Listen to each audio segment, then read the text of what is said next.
Good afternoon, everyone, and welcome to our Friday Independent Sage briefing. It's great to see you here, and I don't say that lightly. We've been through the most tremendous stress in the last 2.5 years, going from one national crisis to another, and for many of us, we've experienced unprecedented levels of loss and mourning. And of course, we're still in a pandemic. So it's a big deal for us that you're here today with us. Thank you. Anyway, we have a dedicated public Q&A for you today, covering infections, boosters, immunity, mitigation, among other topics. And on the positive side, good news, if you like, one of the latest developments in terms of COVID mitigation has been the rollout of boosters for over 65s, carers, immunocompromised people, and pregnant women. And we'll be talking a little bit about that later on. Another piece of good news is that yesterday, the World Health Organization announced that last week, we recorded the lowest numbers in terms of weekly deaths since March 2020. That's great news, isn't it? Progress matters.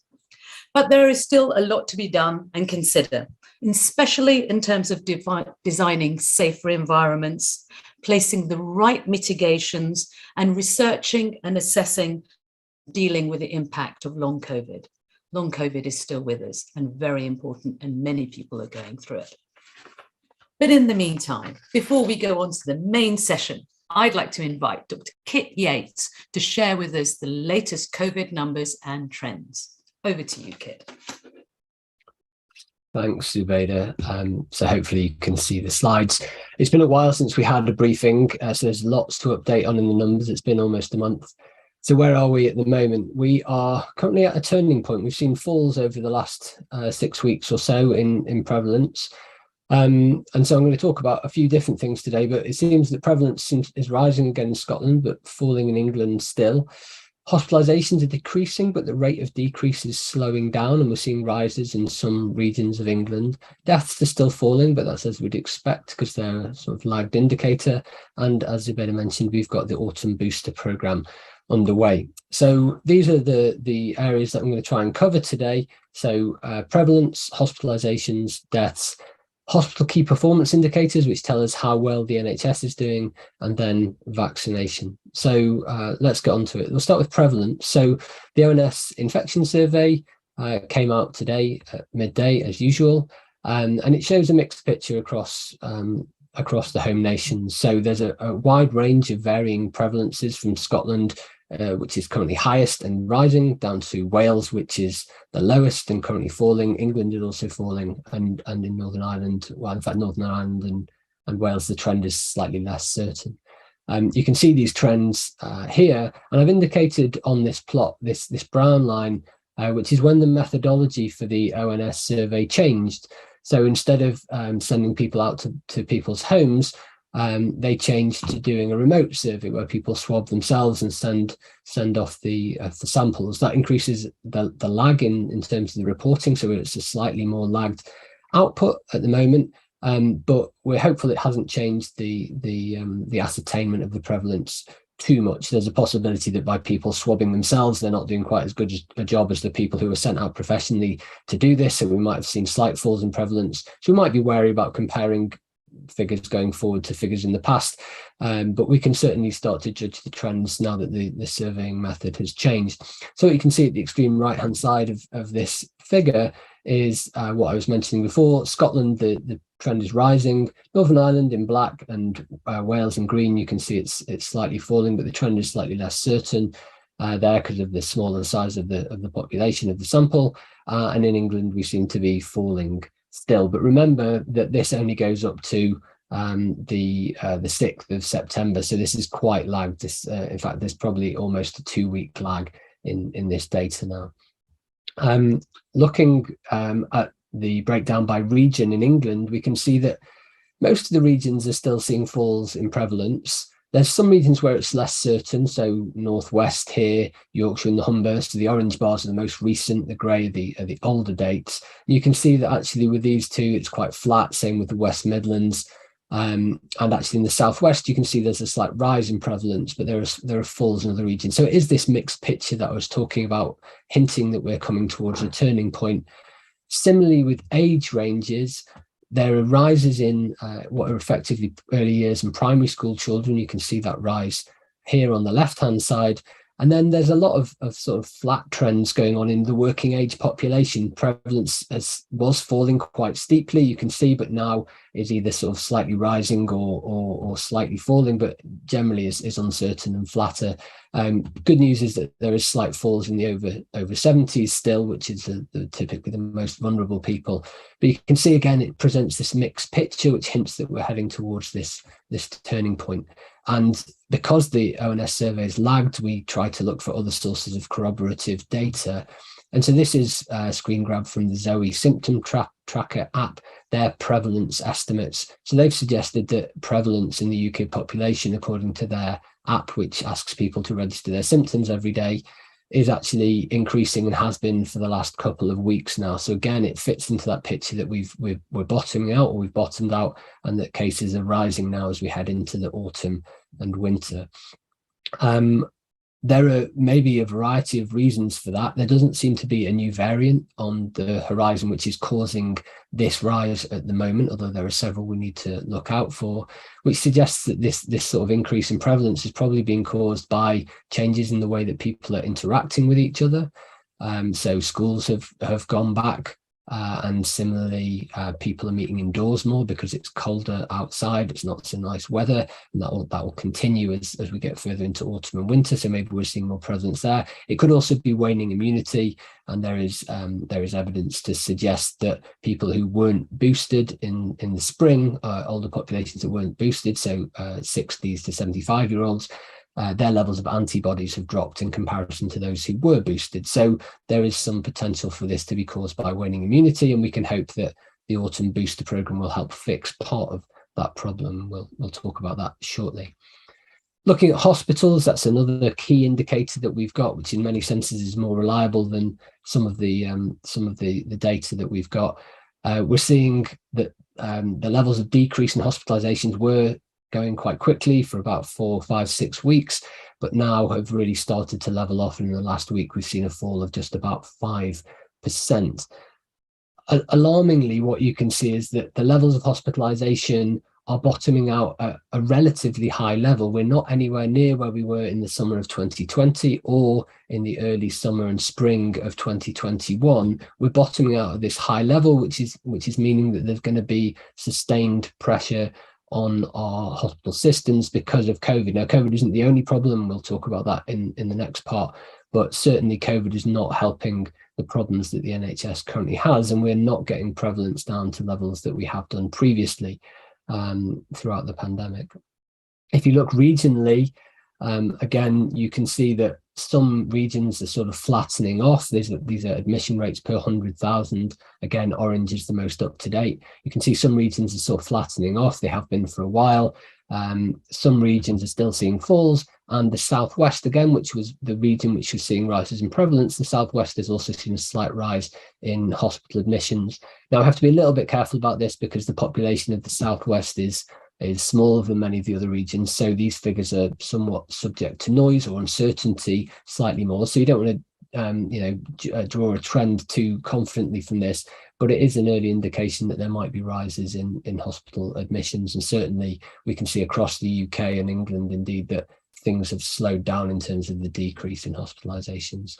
If you break this down to over 65s and under 65s, again, you can see that there are rises in the southwest for over 65s, but falls in other regions. But for under 65s, we're seeing rises in the southwest and the east, and to some extent in London as well. So we do start to pick up some of these rises in different regions when we break this down by age as well. The last hospital indicator that I was going to show for COVID is about these mechanically ventilated beds. Again, we've seen this sort of up and down, up and down. We've seen a fall to roughly the same level that we saw earlier in the summer. And now you can see that that's leveled off again and maybe is starting to rise. So again, it's another indicator that the falls that we've been enjoying in COVID levels are coming to an end.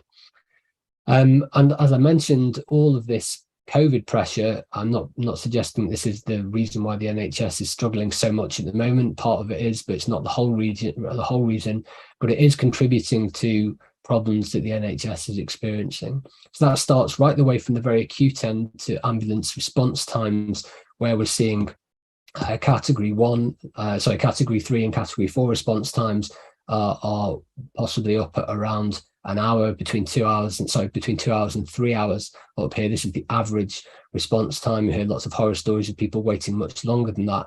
But category 2, which includes some heart attacks and strokes, is up here around 45, 44 minutes. And the target for that mean wait time is actually supposed to be 18 minutes. So it's more than double the mean waiting time, and it has been for some time. You can see that there's been a fall over the last reporting period, but still it's way above where it should be. If I zoom in so you can see the brown and the red, these are the category 1 ambulances. These are the most serious emergencies we have, things like people stopping breathing, for example.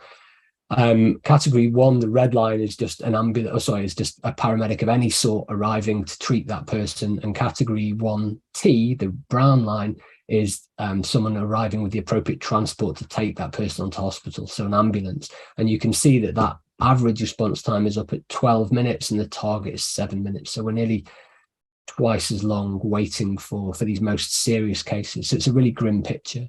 And part of the reason that ambulances can't get out to people is because they're queuing in hospitals to offload their patients. And unfortunately, we're still seeing news stories. This is from 10 days ago. We're still seeing news stories about people dying in the back of ambulances waiting to get into hospital.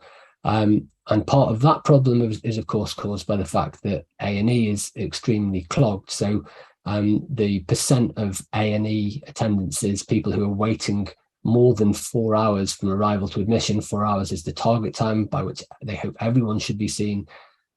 This is up at 29%. So nearly a third of people going to A&E are waiting more than the target waiting time of 4 hours to be admitted.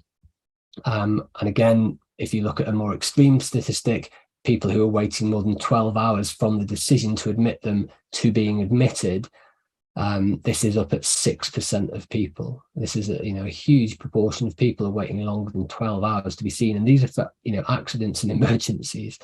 And if you look at the patients who are leaving A&E before their treatment is completed, that's up at around 6%. So these delays are pushing people to go home without having the proper treatment, and clearly their outcomes are going to be worse because of that.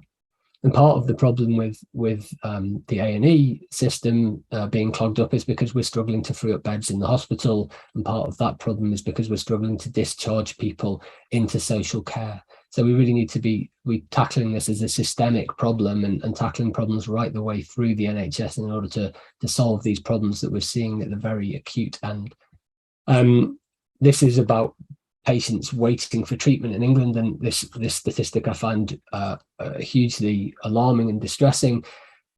Around 6.8 million people are waiting to start treatment in England. This isn't 6.8 million patients, this is 6.8 million people. This is 1 in 9 people in England waiting to start treatment, and that is, as you can see, it's been growing for years, but it's been growing quite steeply recently, and it continues to get worse. Similarly, the percentage of patients who are starting non-emergency treatment within 18 weeks of referral, the target for that is 92%, but actually we're down at 61%. And again, you can see that it's been falling for a long time, the big dip during the pandemic and then a bounce back, but then we're falling again. So, around 39% of people are not getting treatment within 18 weeks of referral, and the target is 8%. So it's nearly significantly higher than the target, nearly 5 times the target for people. So this is not great news. And then finally, people waiting longer than a year to start non-emergency treatment is up at 5.5%. The government has a target that this figure should be 0% of people waiting to start treatment. No one waiting to start treatment longer than a year, but actually that figure again saw rises in late 2020, early 2021, steep rises due to the pandemic, but it hasn't gone back down, and it's starting to rise again. So that's hospitals. It's a grim picture, unfortunately. Looking at deaths from COVID now, we can see the picture. These are deaths within 28 days of positive test. You can see that these are coming down.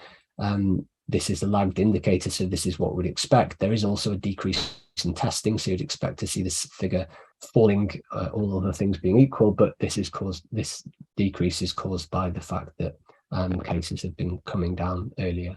Similarly, this is probably our gold standard metric, the ONS record in England deaths on the death certificate, and this is by date of death. And again, you can see it's continuing to fall, although the data are incomplete and are lagged for that last part of the reporting period. So we would expect to see this come down for a while to come, even while cases might be rising.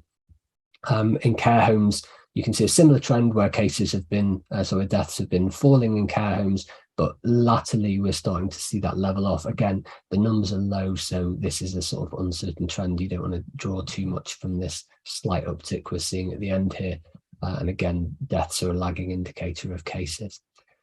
The last thing that I want to talk about is vaccination. So while we were away, we had news that there's going to be a rollback of the vaccinations that were offered to 5 to 11-year-olds. So 5-year-olds who were born after, or turned 5 rather, after September 2022 will no longer be offered the vaccine, except for a small subset of those 5-year-olds who are clinically vulnerable or relatives of clinically vulnerable people.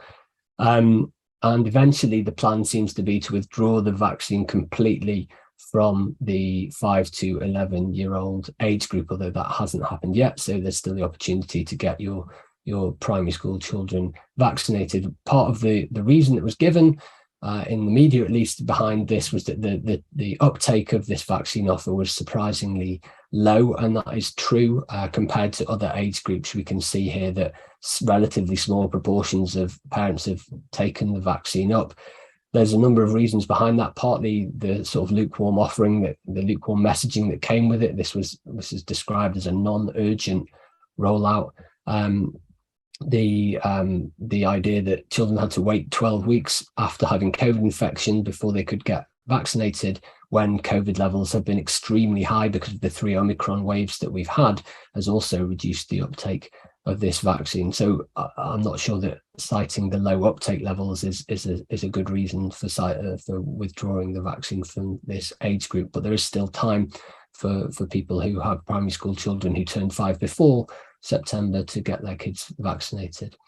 The good news on vaccination is that we've started this autumn booster rollout, which will be, we've just extended it to over 65s. It's going to go all the way down to 50-year-olds, I think, as well as we've been offering it to carers, as Zubaida said, and to some other and critically vulnerable people as well. So this is the daily figures that are being given here. So these are people who've had a dose of vaccine since the 5th of or the 4th of September in blue. That's what we're calling autumn boosted. The majority of these are people getting their 5th dose, so over 75s who were boosted with their 4th dose in the spring and have been boosted again in the autumn. But those figures will start to diverge as we dip down into the under 75s who were not offered a spring booster. So they'll be getting potentially their 4th dose. And there may be some people getting a 6th dose, clinically vulnerable people potentially. So we can see that these numbers are rising and they're going up. This is the cumulative figures over here. So this is the total number of people who've received their autumn booster, around 400,000 here in blue.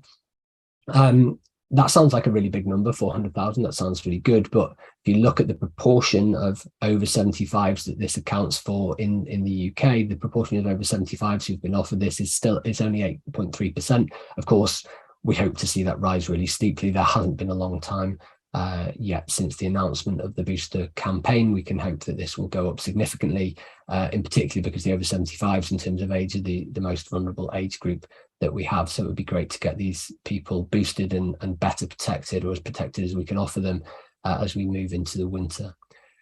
So that's where I'll finish. I'll just summarize to say that, as I said at the start, the prevalence from the ONS survey is mixed across the different home nations, but it is lagged. And there are indications from that survey and from other surveys like the Zoe survey that this new wave is about to take off. Hospitalizations are leveling off. as well. So that's another indicator that we're at this turning point. I mentioned these hospital key performance indicators that are still struggling under these extreme pressures, partly caused by COVID, but also caused by problems with social care and in general underfunding of the NHS. COVID deaths are continuing to fall. That's good. And the autumn booster campaign is off and running, but currently is moving quite slowly, and we can hope that that will start to pick up. So that's where I'll stop, and I'll pass you back over to Zubaida. Thanks very much.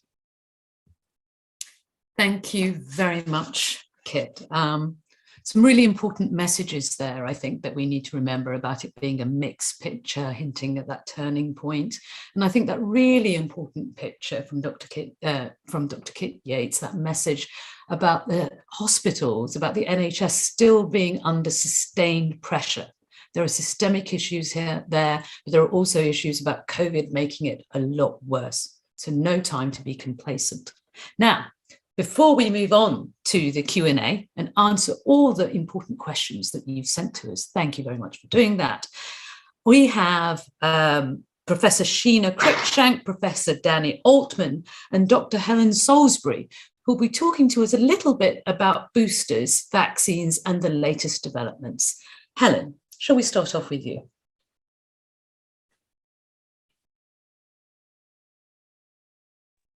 Thank you. Yes. Just to say, I'm really excited that we're starting our boosters tomorrow morning, and we will have a large number of our oldest patients coming to get their booster. It's going to be a little bit different from the booster that they had before, because we're going to be using the Moderna bivalent vaccine, which is a mix between the original vaccine, the original type, but also one designed specifically against the more recent variants. So it's a bit new for us, but actually from the patient's point of view, they won't notice anything very much different, although some people have told me their arm is slightly sorer after this one than it was after Pfizer vaccine. But I think from our point of view, the good news is that our patients are extremely keen to get their boosters. Most of our older patients have not been reassured that it's all gone away. They're keen to be boosted, and I'm really pleased they're coming. That's great news. Professor Altman, would you like to add anything to that? Yeah, I think all I'd add is that, there's been a lot of thought and a lot of fancy immunology gone into the thinking of exactly what shape the booster should take. Should they be variant specific? Should they be monovalent or bivalent? And for my taste, I've reached the stage where, having read thousands of pages of this, I kind of put aside the fancy immunology and express it like this, that we've seen that we've become very, very vulnerable to the current Omicron variant BA.5, and really most of us have very low residual protection after our previous boosters, and the ones that are offered at the moment are predicted to boost efficacy into about sort of 90% range, and that's where we want to be. So my message to anybody would be, the second you get an offer, go and grab it. That's a great message and an important message. Professor Cruikshank, can I give you the last word? Hi, I think I'd just like to sort of just explain what the vaccines are that are going to be offered. There's going to be a kind of mix of vaccines offered. And the JCVI, which is the committee that sort of decide about what vaccines we're going to have, they've decided that it doesn't really matter which kind we get. So you're either going to get the Moderna or the Pfizer, ones that you may have had previously, or you may get this bivalent version. So the original Pfizer and Moderna ones, what they did is they recognized the original strain of COVID, a little bit of the original strain of COVID. It's the spike protein that latches to our cells, and that's what they're reacting to. And this new bivalent version recognizes a little bit of that, and then a little bit of the BA.1 strain of Omicron. So that was the original Omicron strain. So it's perhaps a little bit different from what you've been hearing about in America, where they've made a similar version, but it recognizes the current strain of Omicron. So that's what you're going to get, and that's going to get rolled out depending on how vulnerable you are, your age, your immune status, And I think ultimately they'll be planning to take it all the way through to the over 50 age group by Christmas. That's all great news. And of course, the most important message there is if you're being offered the booster, please get the booster. You know who you are. And actually also in relation to pregnant women, and we'll be talking a little bit more about pregnant women in a while, it's very important for you to get that booster. So let's move on to our Q&A session, our very important Q&A session right now. And we have our first question from our guest, Jenny Parsons. Jenny, are you there? Hello, yes, I am. Hi, Jenny. Hello. Thank you for having me. My name's Jenny Parsons and I'm a midwife in Surrey. And I really wanted to ask a question that I'm being asked a lot, which is, when is the best time for pregnant women to have their booster in order to optimise their protection from COVID during their pregnancy? A really, really important question there. Thank you, Jenny. Particularly as there's been a lot of concerns about pregnant women and uptake of vaccinations. Dr. Stephen Griffin, do you think I could come to you first? And then I'd love to hear from any of my other colleagues. Sure, thanks, Saveda, and thanks, Jenny, for the question. It really is an important question. I think my honest answer is there isn't a specific time that's going to give you the best response, because you're probably likely to respond pretty well when you're pregnant. I think the idea is to actually just get covered as soon as you possibly can, because we know that if you're infected with SARS-CoV-2 during pregnancy, it increases risks in terms of miscarriage, it can increase risks in terms of stillbirths, and of course it's a huge risk to the pregnant mother because of complications around their blood supplies and all the rest of it. So we have had real problems with certain, parts of the population not getting vaccines when they've been pregnant, and we had that through the last couple of years, seeing pregnant women arriving in ICUs, and there's a huge increased risk of both mothers and child going into intensive care after COVID infection during the birthing process. So really, please do get vaccinated as soon as you're offered, because the one thing that we do know is that COVID is really dangerous during pregnancy, and there are some really insidious, nasty, poisonous rumors around effects of the vaccine around fertility and pregnancy, but we know from many studies now that that simply is not the case. So please get your vaccine when you're offered. Really important messages there. Professor Cruikshank, would you like to add something here?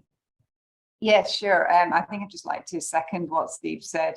They are giving no particular advice about when in pregnancy is better. So I think it's as soon as you know you're pregnant, you should think about getting that vaccine to keep you as protected. Your immune system goes through a lot of changes when you're pregnant, and it does make you a lot more vulnerable to infection. So that's why you're vulnerable to infection, and that's why the chances of you passing the virus through to your baby is much higher than for other people. We absolutely know it's safe.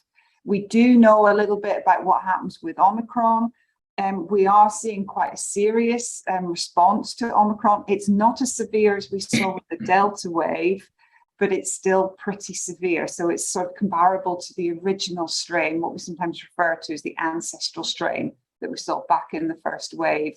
And I'm sure you'll remember that wasn't particularly pleasant for pregnant ladies. So we are recommending that we do vaccinate. Can I ask something about? Yes, please. I'm a bit out of date, but last year the Royal College of Obstetrics were advising, if you were pregnant, to have the vaccine after 14 weeks of pregnancy. But maybe they've changed that advice now. I was just trying to look on their website. I don't know if Jenny, who's a midwife, knows about it, but because it was felt that obviously, ideally, you get vaccinated before you get pregnant, but because of the teratogenic risk, the fact that the fetus is forming in the first trimester, that they would wait until after the first trimester until you then get vaccinated to protect the mother for the rest of pregnancy. But am I wrong? I might be. Jenny, do you have anything that you can add here? But I don't want to put you on the spot there. Not at all. I think the advice now is that it's safe to have the vaccine at any point during your pregnancy. Okay. So there isn't, there is some information, and it is old information, potentially pointing to the fact of putting it off in the early stages, but that is not the case. Thank you very much. Steve, we have a number of questions, but if you have something important to add, please do. Yeah, just one very, very quick point, something we've not mentioned is that the other advantage of getting boosted whilst you're pregnant is that you then pass on protection to your unborn child. So it's really, really important to protect you, boost those antibodies up, they will cross the placenta and protect your unborn child for a not inconsiderable amount of time from infection as a neonate. Thank you. Really important messages to pregnant women out there. Please do take up your boosters. We know that some pregnant women are more vulnerable than others. At the beginning of the pandemic, we knew that there were higher rates of Black women, Black pregnant women who were being hospitalized. Really important messages for you all. Please do take it up. And if you have any further questions, do come to us. Right, let's go on to our second question. Now, we don't have Alison Douglas with us, so I'm going to be reading out Alison's question. Hopefully we've got this right. Alison's question is, why has Evershield not been rolled out to immune compressed people who the current COVID vaccines offer less protection to? Is it a matter of efficacy or finance? Bit of a controversial one. Do we have anyone who'd like to answer this question? Any of my colleagues about Evershield? Ah, fantastic. Dr. Stephen Griffin. I can't answer 100% accurately on whether it's to do with finances or not. We do know that the MHRA have approved Evershield. We also know that it's effective against the majority of strains around, at least partially. There are some dips depending on the strain that you're being infected with. There are two types of antibodies in Evershield, and they're very, very slowly turned over in your body, which is why people like it. They want the prophylactic, so long-term lasting protection, passively replacing the antibodies you would otherwise get from vaccination. I see this as a greatly enabling thing for people who have otherwise been shielding for the majority of the pandemic. I really don't understand why it hasn't been coming out, but I think it's something that needs to be answered and answered quickly. Yes. Hopefully the media can help us with that one. Put a little bit of pressure on the people that need pressure. Right, thank you very much. Now, on to our next question, which I'll also be reading out. It's from Sophie Wells. And Sophie Wells has a question for us about the World Health Organization advice. The World Health Organization has released advice protocols to governments to reassess their current actions and preparedness for pandemics. How can we get the UK government to implement this guidance in the UK? Now, is there anybody here who can elaborate a little bit on the WHO advice? Is there anyone here that can elaborate on it a little bit? Thank you. Not in detail. I mean, I believe that Dr. Tedros gave us a talk, was it yesterday or the day before, saying that he thought the end was in sight, but that there was still a way to go, and that they needed, in addition to the vaccines, to maintain, caution in surveillance and in social interventions. But obviously cases are falling globally to their lowest levels since about 7 or 8 months ago. Likewise, deaths. Maybe immunity has risen around the world through vaccine or repeat infections. I mean, I don't know about you, but half my friends have had repeat infections of COVID in the last few months, which has not always been very pleasant. We've also got the winter to come, and we know that this virus mutates. And I mean, I'm sure Aris and Steve and others could talk more about that.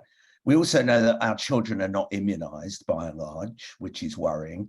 We also know that 82% of the population in low-income countries are not immunized. This is 20 months into this pandemic, and because markets have to dominate over a public good, you have a ludicrous situation where poor people cannot get access to this vaccine.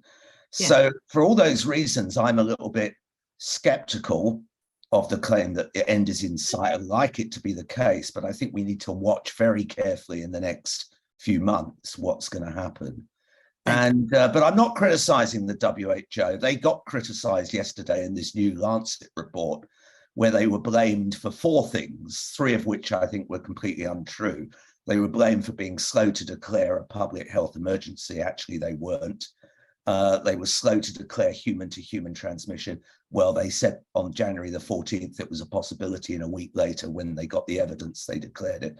And they were blamed for travel bans, but that's actually part of the international health regulations that all governments sign up to. Where they can be criticised, I think, like other institutions, is on airborne transmission.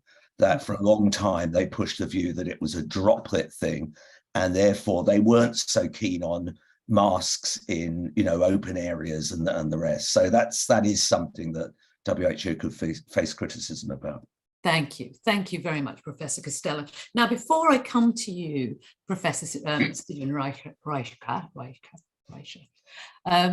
can I quickly just go to Professor Katsarakis about, is there something here also about vaccine plus approach? Is there something that you could add there about that? Or am I misunderstanding the WHO message there?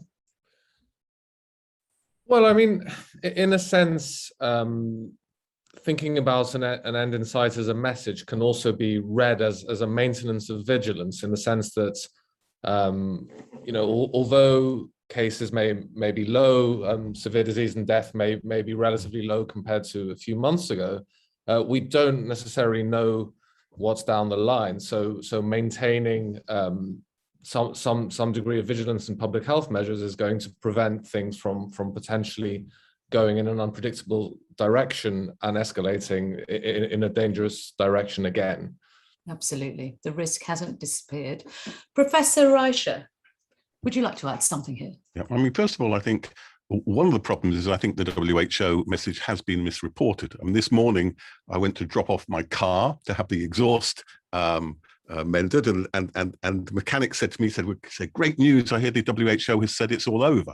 And I think in much of the media, that message has been given. And of course, that's a very dangerous message, because the WHO was very clear. It said the end is in sight, but they used a metaphor that we've used before, that if you're a marathon runner and the end is in sight, that's not the point when you give up. That's the point when you redouble your efforts to make sure you actually get there. And that's what the WHO is saying. It's saying we've got to maintain vigilance, but it's also saying we mustn't forget the lessons from this pandemic for next time. And one of the dangers of our government acting as if it's all over is not only reducing vigilance, but forgetting all we used to say about building back better, learning about the problems in our society, learning about the inequalities, learning about our poor environments and the poor air, and making sure we make a better society which is more robust and healthier in the future. So the question is, how do we make sure they don't forget that?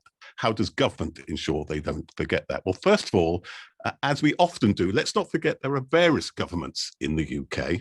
The Scottish government, in fact, has a pandemic preparedness group, and they put out a report a couple of weeks ago, which actually does talk about the importance of vigilance, the importance of improved public health, the importance of engaging with the public such that if a pandemic happens, we can make sure that we address issues of inequalities and so on. So we are talking about the UK government. Now, I know it is easy to be pessimistic about the UK government. Various people pointed out that during the leadership campaign, Liz Truss didn't talk about the NHS and didn't talk about COVID once, as if they were of no significance at all. And it's easy to believe that, okay, they're not going to do anything, so stop even trying. And I think that would be a mistake, because it's important to carry on knocking at the door so they can't ignore the fact that people are saying, do something to keep us safe. But of course, equally, one has to be sanguine and think about other forms of approach. So I think increasingly we need to think about other bodies who can intervene. We need to be working with local councils. We need to be working with trade unions about making workplaces safe, improving ventilation, improving testing, and so on. And the final thing is that we as a public can begin to do that. And there are various campaigns like the Pledge campaign, which allow us to put pressure on employers to try and make sure that environments are safe. And if we act and we get institutions such as trade unions and local councils to act, I think in due course, the government can't entirely ignore it. So I think the simple message is, don't give up just because they're so bloody awful. Yes, yes. And I think there's other messages there too, which is also about the fact that this is not about personal responsibility. Steve, It's everyone's responsibility here. I'll come back to you, Professor Costello, in a while. We've got a few more questions. I know you're all burning to get in there, and that's what I love about this group. But let's race through our questions first, because they're very important and people make the effort. So this is a question from Elizabeth Downey. Quite a few people couldn't join us today, but the fact that they contributed is great. So Elizabeth Downey is asking, I'd like to know what can be done to make COVID vaccines available to 5-year-olds in an ongoing way. Now, Dr. Kit Yates mentioned that there is a huge issue here. It's extremely worrying.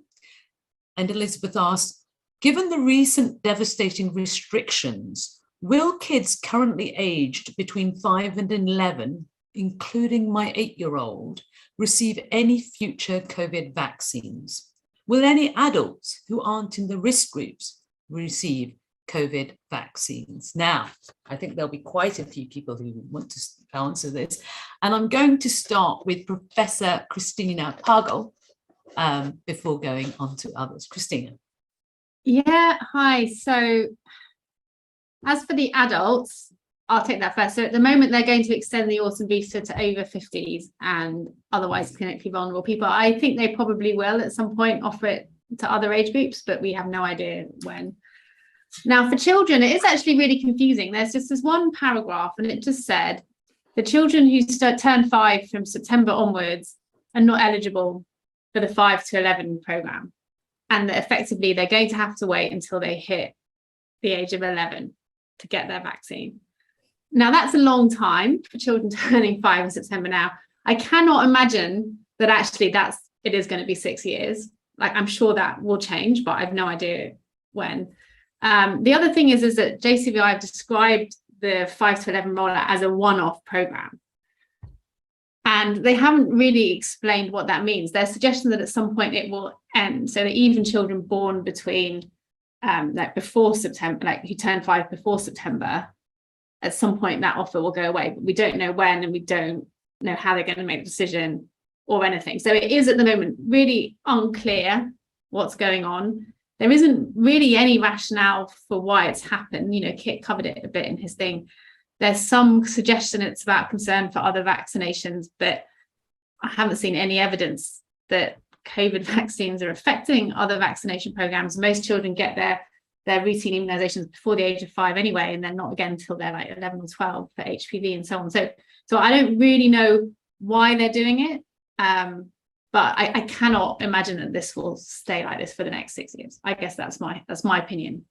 Thank you very much. And I think, as Kit said earlier, it is extremely worrying. And it feels almost like when it comes to young children, policy decisions are being made in an evidence-free zone, and that's really worrying. Professor Cruikshank, would you like to add something here? Thanks. So I think what I'd just like to add is that there's also been questions in a similar vein as to whether or not these vaccines are going to be available privately, so that you could then go in the same way that you can for a flu vaccine, you can go in the pharmacy and get the vaccine. And currently the advice on the websites is saying that there is not going to be a plan to offer these privately. That may change again, as Christina said, this may change. It's not really clear why these decisions are being made. It is notable that some of the funds towards supporting vaccination campaigns such as flu and COVID have been dramatically cut. And perhaps it's part of that thinking, or perhaps it's part of, you know, trying to conserve the stocks for the more vulnerable. It's really not clear. In the JCVI documents, it does refer to the fact that a lot of children may already have had Omicron, And so they were unsure how much additional benefit a vaccine would have. However, what we do know now with the immunology studies that have been done is that a prior infection with Omicron is no guarantee of protection against a subsequent reinfection. And in fact, the ONS data has shown very strongly that children have been getting reinfected. And data in a recent publication showed that actually protection was even better if you'd had a vaccine plus a prior infection. So this kind of infection plus vaccine kind of hybrid seems to be the best still. And we know children are a huge source of infection to their caregivers. Again, the ONS data shows that really nicely. So the rationale is really unusual, shall I say, be tactful. Thank you very much for that. I'm hoping JCVI are listening to you, Professor Cruikshank, and they will be in touch with you very soon, hopefully. We don't have much time, but Dr. Steve Griffin, do you want to? Oh, and we've got Kit Yates. Oh, no, I've like torn. Dr. Griffin, I'm going to come back to you in a second. Do you mind if I just, because Kit did mention a little bit at the beginning, and I just want to give him the last word here, but I will come back to you. I just think it's important to emphasize that despite the fact that this vaccine is being rolled back, nothing's changed in terms of its safety. It's still been approved by the MHRA as a safe and effective vaccine. The JCVI suggested that there was an overall benefit to 5 to 11-year-olds getting this vaccine, which makes it very strange that it's being rolled back. That they didn't take account of long COVID in their considerations. They didn't take account of time lost to school. They didn't take account of infections that would be passed on, as Professor Cruikshank mentioned, to caregivers and to other people in their households. The only thing that they did seem to take account of was potentially children missing school when they got the vaccine. But compared to getting a COVID infection, when you have to take, well, the time is now 3 days off that kids are supposed to isolate, but really should be longer while people are still infectious. The time from a sore arm after getting the vaccine is minimal in comparison. So it's a very, very strange decision. But the vaccine is still safe and effective. Nothing's changed on that front. Thank you. And that's a really important message, once again, which is if young children haven't had the vaccination, please, please, please try and get them vaccinated for the autumn and winter. Right, my next question, I'm going to be reading it out. It's from someone called Chris. Chris, you know who you are. Hopefully you're listening. According to the Zoe study, daily infection numbers have been increasing again from 103,841 on 1st of September to 124,644 yesterday. What do you think is the reason for this? Why indeed? Do we have someone who can answer that slightly tricky question? Dr. Steve Griffin, would you like to start on this? Oh, sorry, did I miss someone's hand going up there? And we have Professor Christina Pargle. Do you mind if I start with Dr. Griffin first, Christina? Sure. Well, I think it relates really to the sort of thing that Kit was talking about in the briefing, the numbers briefing. I think we saw this last year after Freedom Day, and people's behaviours started changing after summer, just because we've had a wave of infection in a certain time period. These things are not static, and so people will change their behaviour, their immunity may change, and they may come together in greater numbers. And just that means that there's still susceptible people there that can be infected by this virus. So just because it's hit a peak and gone back down again, it doesn't mean that it's not going to come back. And that's probably what we're starting to see with Scottish schools going back, for example, people coming back from holidays, universities will go back soon, which I guess we'll all have to experience fairly shortly. And it really is a question of this virus can reinfect us, but it also means that there are just people that haven't been infected, and it's never a static situation. So I think this is why we're starting to see that turning point that Kit mentioned. And we just need to maintain our vigilance. So we know vaccines aren't enough on their own. We need to put mitigations in place. Stay vigilant, yes. Professor Pargle, would you like to add something here? Yeah, sure. So Kit did discuss this in his numbers overview as well. But basically, what it isn't at the moment is not a new variant or a new subvariant. So unlike the 3 last waves, the increase doesn't seem to be driven by that. So it is much more likely to be about waning immunity, changing in behavior, people moving inside, and so on. But I just want to say that there are variants that are growing. They're not growing massively fast, but they are growing, and they're likely, one or more of them is likely to become dominant probably in October sometime. And that will just add to the effect of waning immunity and changing behavior. So I just wanted to say that currently we're probably going to have quite slow growth over the next few weeks, but it will probably accelerate in October. Thank you very much. Very important point. Right, our next question is from Charmaine Sapp. Hello, Charmaine. Hopefully you're watching from somewhere or able to watch us later.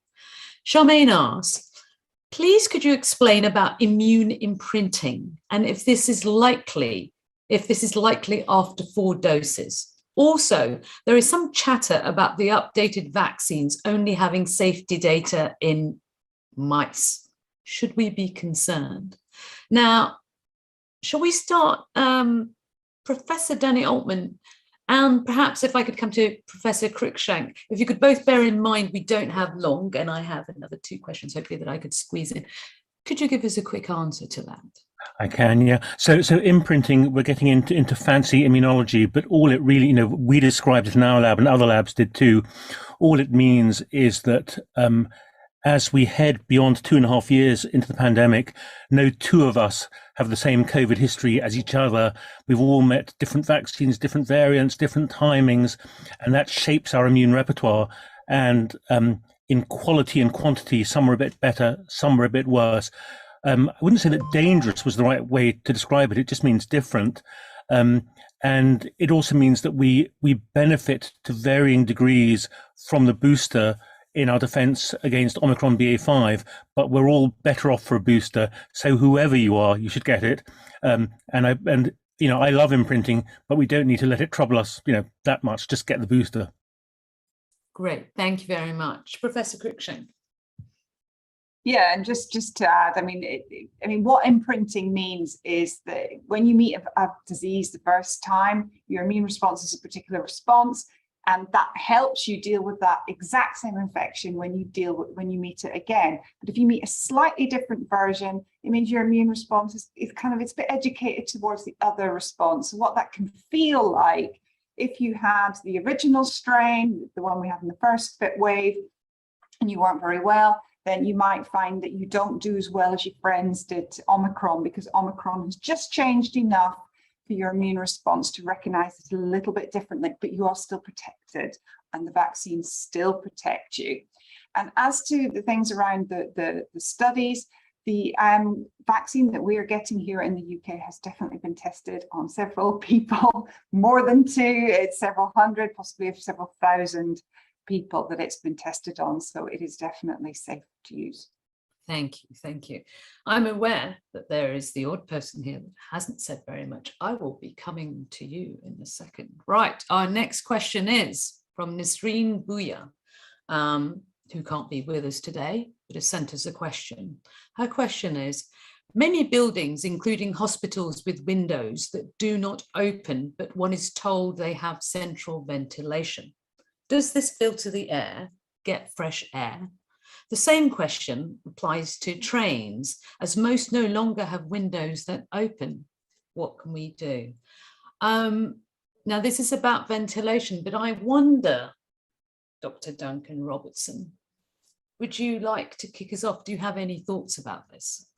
Well, I think, one thing is to make sure that the air that we're breathing has the highest quality as possible, and that's in terms of filtering or just changing the air. So obviously there is the opportunity to have filters, HEPA filters within the existing ventilation systems that are there. But it's not just a matter of having the system in place. It's quite a complex interaction of number of air changes, number of times things are filtered, etc. So, one way you can actually measure the quality of the air, or a proxy to that, is to look at the amount of carbon dioxide in the air. That's not necessarily a foolproof method, But there is, so the lower the amount of CO2, the better the air quality. But of course, if it goes through HEPA filters, then you may still get that same percentage of CO2, but some of that virus may be extracted. So there's a lot of research that's going on in terms of trying to get ventilation and the air quality as high as possible. It's being recommended, but I think it's fair to say that the actual implementation of these kind of remedial actions hasn't been as fast as perhaps it could be. And there's, very much an opportunity as we go into winter to get that air quality as high as possible. Thank you very much. And as Professor Cruikshank is reminding me, and Professor Stephen Reicher has talked about this quite a lot, we've talked quite a lot about schools on doors.